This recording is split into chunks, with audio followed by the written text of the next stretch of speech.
Bom, queridos, hoje nós vamos estudar, nós iniciamos hoje os livros poéticos e de sabedoria, tá? Então, um dos livros que a gente vai estudar hoje, dos livros poéticos e sabedoria, envolve Salmos, Provérbios, Eclesiastes, Cantares e Jó, tá? Então, Jó é o livro mais antigo da Bíblia.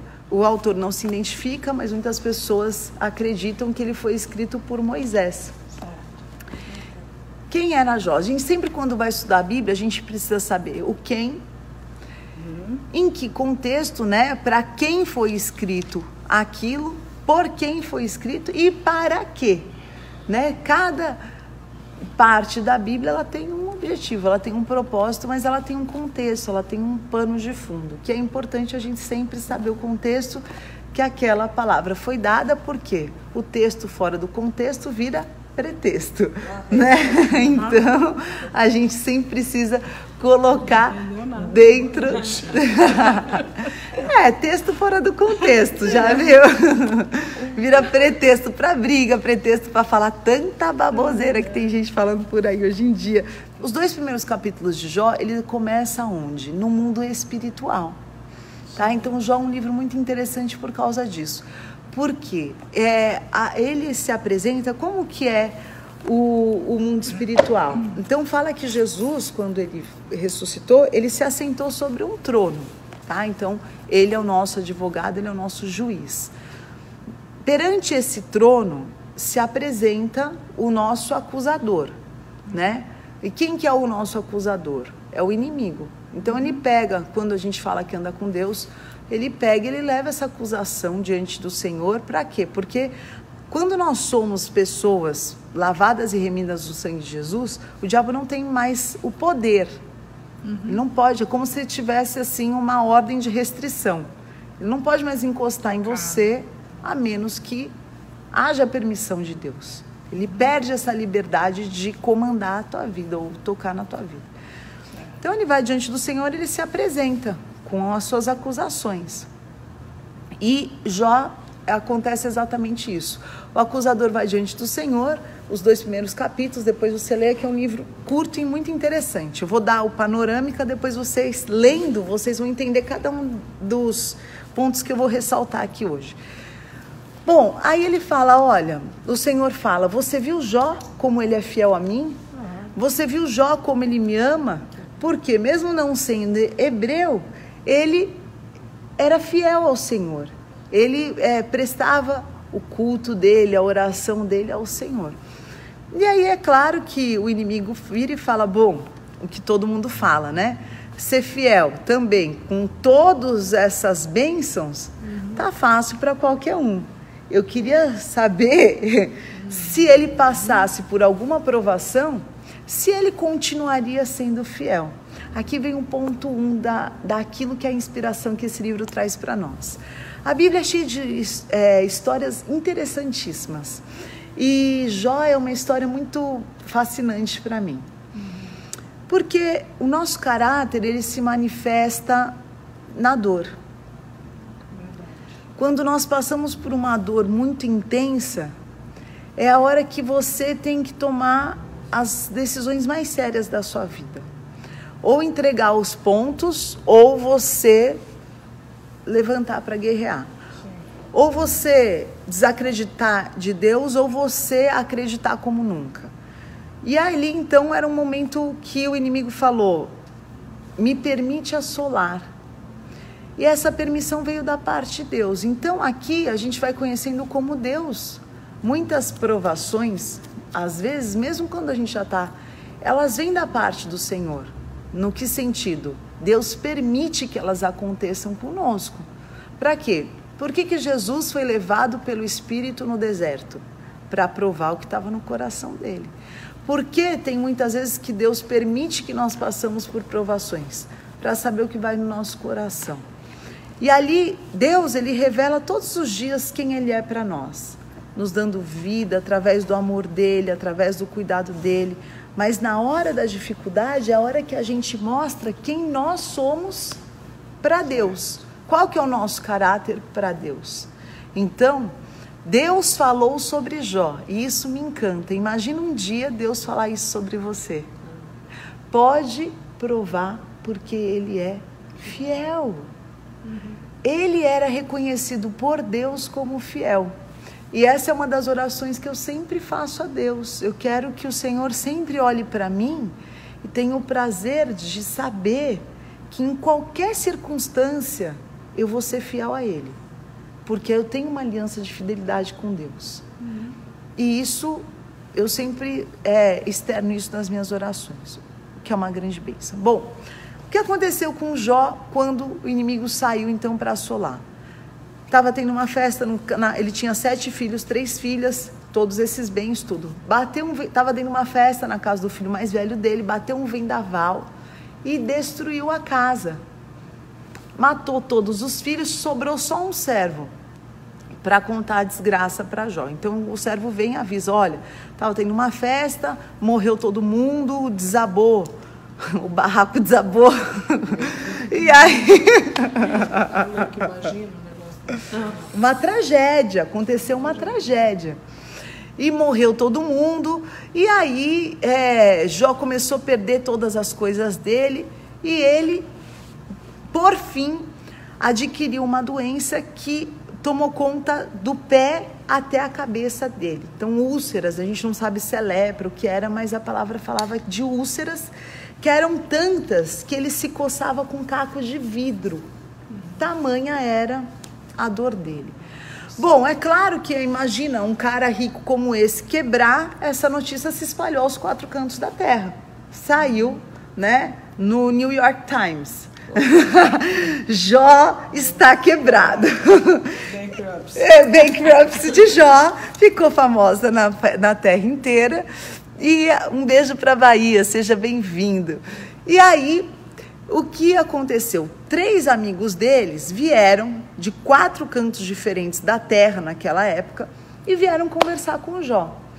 O que é interessante para mim, a voz dos 3 amigos e da esposa são as mesmas vozes quando nós estamos passando por uma dificuldade. Isso foi algo que ficou muito forte quando eu estava estudando hoje. Então, fique atento. Paciência de Jó vence a voz dos amigos que estão ao nosso redor. Qual a primeira voz que Jó ouviu? A voz da acusação. Então, você fez alguma coisa errada. Por isso que você está passando por isso. Essa é uma voz muito acusadora. Ela existe. Você está passando. O que você fez para você estar passando por isso? Alguma coisa, não é possível, alguma coisa a pessoa fez para estar, né? Então, eles queriam saber, Jó, o que você fez para estar passando por isso? A segunda voz acusadora, que estão lá o nome dos amigos dele, né? Uns nomes todos complicados. Eu só gravo de Eliú, mas são 3, depois você vê aí na Bíblia. Deixa eu ver se tem aqui fácil. Elifaz, Bildade e Zofar, tá? Esses são o nome dos 3 amigos. Então, cada um dá um motivo para o sofrimento. Então, são as 3 vozes. Primeira, você está sofrendo porque você pecou. Mentira. Nem todo sofrimento que nós passamos é fruto de pecado. Sim. Bispa Fê, pecado tem consequência? Tem. Mas nem todo sofrimento, a origem é o pecado. Muitas vezes é uma provação de Deus para que a gente possa ser provado e aprovado. E como perguntaram ao próprio Senhor Jesus, por que essa criança nasceu dessa maneira? Com essa enfermidade? O Senhor Jesus respondeu, para que a glória do Senhor se manifeste. Muitas vezes Deus permite que a gente passe por dificuldades para que a glória do Senhor se manifeste na nossa vida através da nossa fé. Tá? Então ele fala, olha, porque você pecou. Bildade, ele fala, não é porque você pecou, é porque você não aceita que você está errado. Então aquela pessoa que fala, não é, o errado é você. Então, porque você não sabe falar com Deus, é exatamente o peso da religiosidade que começa a impor uma série de condutas que se você fizer dessa maneira, se você vestir, porque você não aceita que você está pecando, O outro já vem com a conclusão, né? Você pecou e está vivendo isso. Não, quer que você se sinta um miserável porque você pecou. E Zofar vem com a terceira voz que fala aquilo que para mim é o mais dolorido. Você merece esse sofrimento. Por que isso é o mais dolorido para mim? Porque a partir do momento que alguém olha para você e fala, você merece passar por um sofrimento, ele está anulando, na minha opinião, o sacrifício de Jesus Cristo. Por quê? Jesus olhou para cada um de nós, por isso que eu falo, né? Eu venho fazer a live com o amor e eu falei no grupo, se tiver uma pessoa eu vou, por quê? O que Jesus falou? Uma vida para mim, ela vale mais que o mundo inteiro. Esse é o olhar de Jesus com relação a cada um de nós como seres espirituais acima de tudo. Amém? Então, você virar para alguém e falar, você merece passar por isso, quer dizer que você não está dizendo que ele merece aquilo que Deus deu, você está anulando aquilo, que é a graça. A graça, ela não trabalha com o merecimento. O fundamento da graça, que é a vinda do Senhor Jesus Cristo, que nos amou por graça. Por que ele se entregou? Por amor. E amor, ele não espera nada em troca. Ele entregou para que a gente pudesse viver uma vida abundante. Então, a partir do momento que eu falo que a pessoa não merece viver uma vida abundante, mas ela merece viver uma desgraça, eu estou anulando tudo que Jesus veio nos entregar. Num preço caro que foi pago na cruz. Amém? Então essas são três vozes que elas acabam nos assolando quando? No nosso dia mal. Quando está tudo bem, a gente tem muitos amigos, a gente tem muitas pessoas, mas por fim, a voz para mim, que ela é mais contundente na vida de Jó, é da sua própria esposa. Mas Bispo, deixa eu te fazer uma pergunta. Por exemplo, tudo bem, no caso de Jó, ok, sabe que vamos dizer que ele não merecia passar, mas é duro, por exemplo, quando você vê também uma pessoa fazendo as coisas assim tão erradas e ela mesma vira e fala assim, mas eu não mereço passar por isso, eu sou uma pessoa tão boa, eu já escutei isso. Sim, a pessoa não tem a consequência. Clau, existe uma coisa que o Espírito Santo traz para nós. Não vou dizer que seja uma pessoa cristã. Não. Geralmente a gente ouve isso de uma pessoa que ímpio. Porque assim, o Espírito Santo, o que ele traz para nós? Então a gente está partindo do princípio que Jó era uma pessoa que andava com Deus. Qual que é a principal característica do Espírito Santo dentro de nós? É o convencimento. Né? Tanto que eu brinco, nós não somos mini Espíritos Santos. A gente não convence ninguém de nada. O único que tem o poder de convencer é o Espírito Santo. Qual que é o nosso papel? Orar pelas pessoas para que o Senhor convença elas do quê? Da justiça, do perdão e do pecado. Quem convence dessas três coisas é o Senhor. Quando a pessoa não nasceu no Espírito, ela ainda não renasceu. Ela não sabe, né? Ela não sabe o que o mundo espiritual está interferindo na vida dela, mas ela não interfere no mundo espiritual. Então ela só sofre consequências sem poder combater. Porque o Espírito Santo está dentro dela, né, Bispo? Independente de... O Espírito Santo só habita em nós, ele só faz morada quando você confessa ao Senhor como teu Senhor. Jesus, né? Esse ato de confessar tão simples, você que está me assistindo, é uma oração tão simples que você pode fazer agora. É simplesmente você fechar os teus olhos e falar: Senhor, eu entrego a minha vida, eu quero que o Senhor seja o Senhor da minha vida. Eu te reconheço como meu único Senhor e Salvador. Falas e frases tão simples como essas, elas são definitivas na sua vida espiritual. Então, tem muitas pessoas que elas ficam passando pelas mesmas lutas porque elas não aprendem o propósito, Cláudio. Deus não é um Deus de desperdício. Então, toda a situação que Ele permite a gente passar, e aquilo que eu sempre falo que é o meu mantra de vida, né? Romanos 8, todas as coisas cooperam para o bem daqueles que... Eu repito isso muitas vezes no meu dia, né? Eu tenho assim por prática no final do dia, eu fecho os meus olhos antes de dormir e eu repito isso muitas vezes até que isso seja uma verdade no meu espírito. Porque às vezes quando a gente vai dormir, a nossa cabeça está tão cheia de coisas que a gente não consegue nem ter paz para avaliar. Ou essa falta de paz gera insônia, gera ansiedade, gera inquietações. Então, quando a pessoa ela tem essa colocação, qual que é o nosso papel como cristãos? É tentar levar esperança, Cláudia. Né? Então, nosso papel não é discordar. Amém. Você entende dessa maneira? Quem vai falar para a pessoa que aquele sentimento ou aquele entendimento que ela está tendo da situação não é? Tá louca, a pessoa vai apelar com você.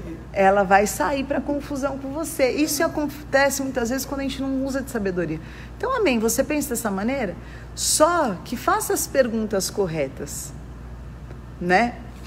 Olha, você em algum momento já pediu para que Deus te dê forças para vencer essa situação? Muitas vezes. Então, você já pediu para que o Senhor transforme por completo a situação? Já. Então, o que a gente precisa se relacionar? Com o dia a dia dessa caminhada espiritual. O que a gente precisa fazer um pelo outro? Esse é o poder da comunhão. Te dá esperança para que você continue de pé. Você dá esperança, eu dou esperança. E isso nos torna forte. Porque tem dias que eu vou estar cansada de esperar. Resuma a palavra, basta você. É um sorriso, é um abraço, é um olhar de esperança, é a gente chegar na igreja e ver que você veio também, ver que você veio também. Puxa, estamos acreditando todo mundo junto. Isso nos faz muito forte. É o poder da comunhão. Então, só a paz que a gente carrega no nosso espírito, que excede todo entendimento, ela já é multiplicada. E o que a gente precisa levar? Aquilo que hoje eu acho que são duas coisas que mais falta nas pessoas, que é fruto do Espírito Santo. Perseverança. Porque as pessoas, qualquer coisa, deixa pra lá. Não quero ter trabalho. Não, sabe? Deixa pra lá. E a outra desiste. E a outra coisa que é o fruto do Espírito Santo, que é essa esperança, que é a fé. Porque a esperança ela nunca vai te confundir. Por isso que eu sempre falo, é só uma questão de tempo. É aquele louvor do Renascer Praise que eu gosto muito, né? É só esperar acontecer. É só continuar e não deixar que as lágrimas... Então, é só você esperar acontecer. Só que, muitas vezes, quando a gente não enxerga um propósito pelo que nós estamos passando, a gente não consegue esperar em Deus, né?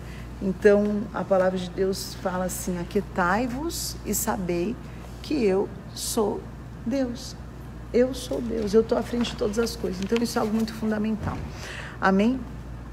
Então, por fim, a voz que mais, assim, fere é quando a própria esposa dele, que esteve com ele em todos os momentos, que na hora da dor dele, ela vira e fala, né? Jó, como é que você continua sendo fiel a Deus, mesmo numa situação dessa? Tipo assim, nada do que você queria de Deus está acontecendo. Aí ela vira e fala, a pior voz que eu acho que muitos de nós já ouvimos: amaldiçoa o teu Deus e morre. E hoje o que acontece é que muitas pessoas estão cometendo suicídio espiritual. Amaldiçoa essa igreja, amaldiçoa esse pastor, amaldiçoa essa fé. E ela não morre no corpo, mas ela morre espiritualmente. Então ela ouve um louvor, ela não sente mais nada. Ela ouve uma palavra, ela não sente mais nada. O que aconteceu? Um suicídio espiritual. Dani Campos, Deus abençoe. Então, o que nós precisamos para que a gente viva a experiência de Jó? Depois, Deus se revela a Jó, depois de toda essa conversa, desse monte de gente falando na cabeça dele. E quando a gente tem muita gente falando na nossa cabeça, sabe o que a gente precisa? Ouvir a voz de Deus. Não adianta querer ouvir a voz de muita gente, não, porque isso não vai resolver. É muita gente dando palpite enquanto só tem um que resolve. Aquela coisa que a senhora falou no culto domingo, né? É. A espera não pode matar a esperança, né? A espera não pode matar a esperança. Te amo, saudades. Tem hora que é difícil, né? Você espera. É difícil, é difícil. Mas aí que Deus, por quê? A perseverança, o que ela produz? Esperança. Então, como que eu vou ter esperança se eu não for perseverante? Então, a matéria-prima da esperança é a perseverança.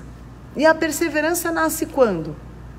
Quando você está ali no combate, esperando, crendo, acreditando, contra as evidências, contra aquilo que você vê e você está praticando a tua fé. Né? Achei muito bonito.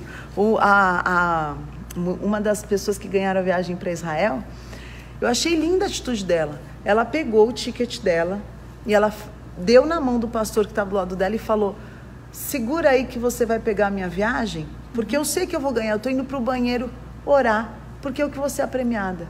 Diz que o pastor tomou até um susto, tipo assim, é louca, é surtada, é fora da casinha, né? Nada. Foi para o banheiro, ajoelhou, orou, falou: Senhor, ela, de todas aquelas pessoas que estavam ali, quem teve essa atitude? Ela. Quem ganhou? Ela. Então, muitas vezes, inconscientemente, a gente ouve essas vozes e a gente limita o agir de Deus. A gente começa a achar que nós somos merecedores de desgraça, que a gente não pode prosperar, que a gente não pode ocupar o lugar que Deus nos deu.